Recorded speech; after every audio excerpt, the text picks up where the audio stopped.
back to the show. Throwback Thursday. Classic right here.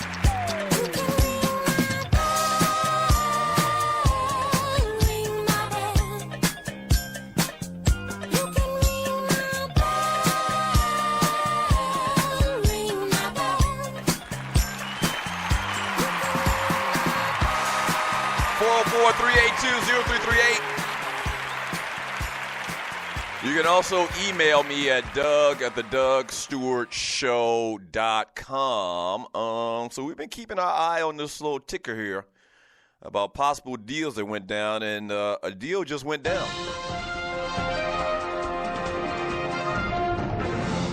Wow. So we just talked about the possibility of Jahlil Okafor being traded. That hadn't happened yet. Not saying that it won't. But the 76ers have traded center Nerlens Noel to the Dallas Mavericks for Andrew Bogut, Justin Anderson, and a conditional first-round pick. ESPN is reporting right now. That's right. So Nerlens Noel going to the Dallas Mavericks for Andrew Bogut. I didn't even know Andrew Bogut wasn't with the Golden State Warriors.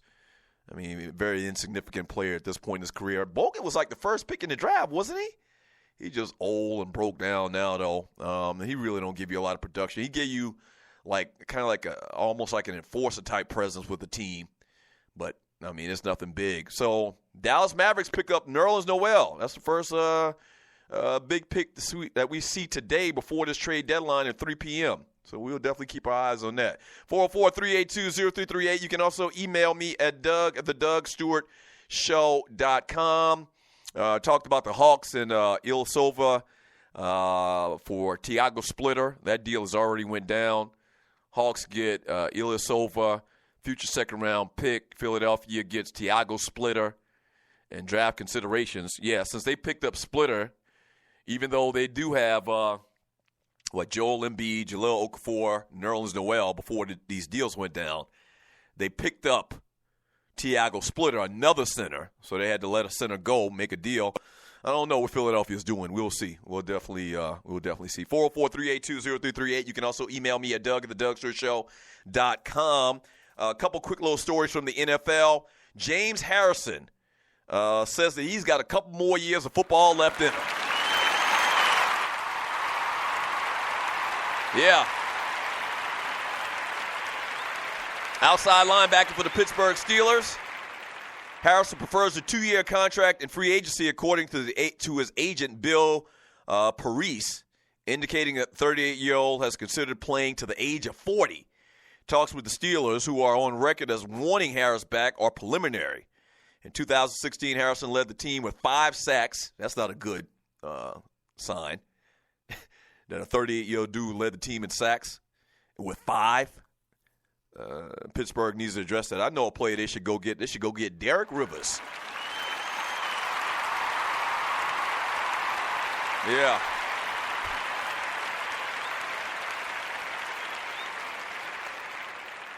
So James Harrison led Steelers last year in sacks with 5, and he also got 2.5 more in the playoffs. This past season as well. Harrison played nearly 600 snaps, more than any other Steelers outside linebacker. Harrison owns the Steelers' career sack record with 79.5. What? I didn't realize that. Damn. Think about all of the great Pittsburgh Steelers defensive players, man, rush players that they've had on that team for all of the years, the Mean Joe Greens and the L.C. Greenwoods of the world going back to the 70s. All of the great linebackers, man. Greg Lloyds and Greens, Kevin Greens and all those cats. But James Harrison is the all-time sack leader with 79.5. That's interesting. I would have never guessed that. He underwent intense offseason training to ensure he could handle the rigors of another season. And remember, he was released by the Steelers and in Cincinnati back-to-back in 2014. And announced his retirement, and actually the Steelers came a-calling. He came back to Pittsburgh, and the rest is history. They signed him to a 2-year, $2.7 million contract, which he clearly has outperformed. He's been a good player, man. I mean, he's been a very good player over the last couple of years. So James Harrison says he's going to try to play till 40, And lastly, man, John Lynch, speaking to KNBR Radio in San Francisco, confirmed that he and Coach Kyle Shanahan have met with Colin Kaepernick on yesterday.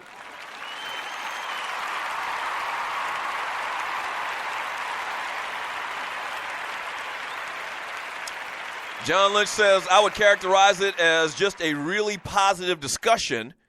He says, I think from the start, Kyle and I have committed. I was a player once, and you just want to be honest. You want people to be honest with you. The meeting comes a little bit more than a week from Kaepernick's ability to have or to opt out of his contract and become a free agent. It's expected that Kaepernick would take the opportunity to explore his options, but he could still theoretically return if Lynch and Shanahan view it as their best option. And that might happen. He might end up staying in San Francisco. Same thing with Tyrod Taylor. I saw some conversation about that this morning. Those guys on the Puppet Factory, on Mike and Mike. Somebody came on. I can't even remember who it was. One of the football analysts, and made the point that, listen, there's a very slim free agent market for quarterbacks. And if you got one that you know can play the position at a high level, if you have one of the best 32 quarterbacks in the world, why would you let him go? I said that a couple of weeks ago. Like, I wouldn't let Tyrod Taylor go. I'd let him continue to develop and get better and stick with the same offense with the same team, keep some synergy going. But there's been this talk that they're going to let Tyrod Taylor go. There's the same talk, obviously, in San Francisco about Colin Kaepernick. All right, go ahead and get an unseasoned player, backup or whatever, or even draft a player that's going to be a couple of years, man. These guys can play this game at a high level. They have shown that. I think it would be smart to keep Colin Kaepernick and Tyrod Taylor.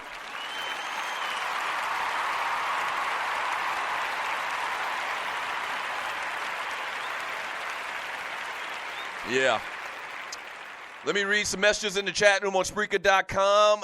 This is the third hour of the show. We call it the Power Hour.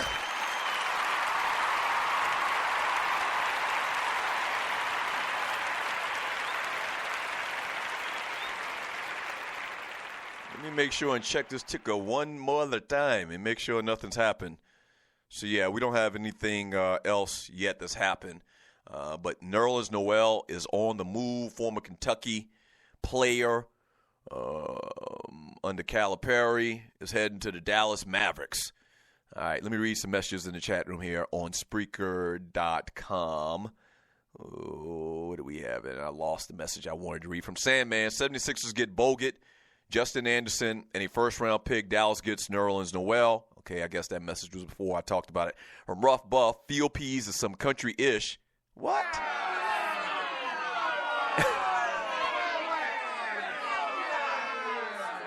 Chucktown Frank, Rel, did you forget about Field Peas for Hoppin' Johns? We talked about Hoppin' Johns a couple of days ago where Hoppin' Johns is Field Peas, not black-eyed peas.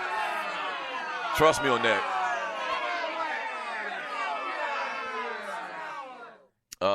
From that ninja in the chat room on Spreaker.com, he says, Happy Born Day, Vince.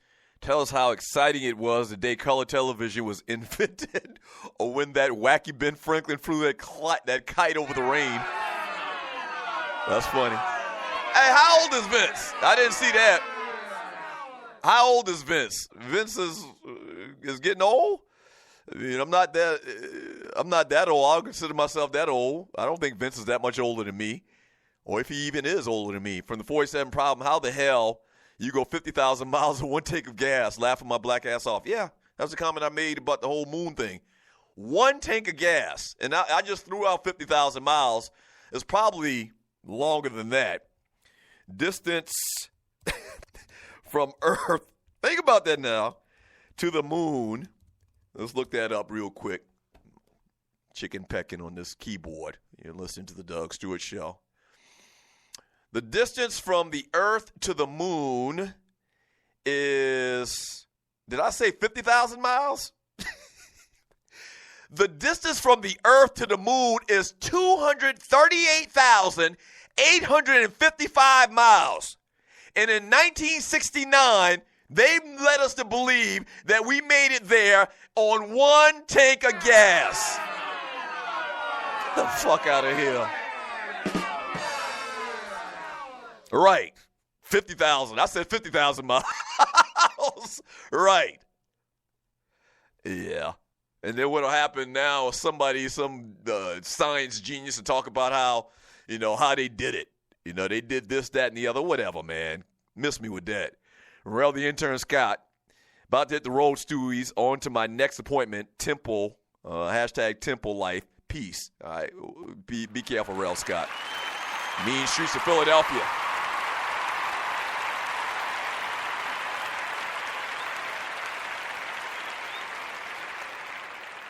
From Montana Jones, he says, Chuchi, how do you know they are planet lights? Oh, man. I mean, you got to see this thing, man. Just listen, all right, just take it as a joke or a novelty or whatever, man. When I post this video in this chat group, I want y'all to take a look at it.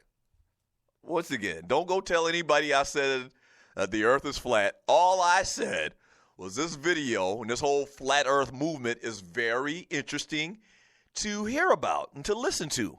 That's all. From Sidney Fried Penguin Jackson. I'm going to need you to change that name, bro.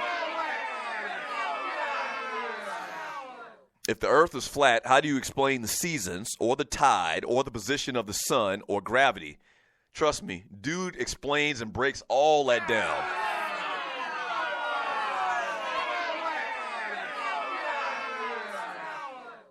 He breaks it all down. From What's Up Falcons, let's see athletes, rappers, singers, sports podcasts, hosts of Conspiracy Ninjas or astronomers, astronauts and scientists, who to believe? Exactly.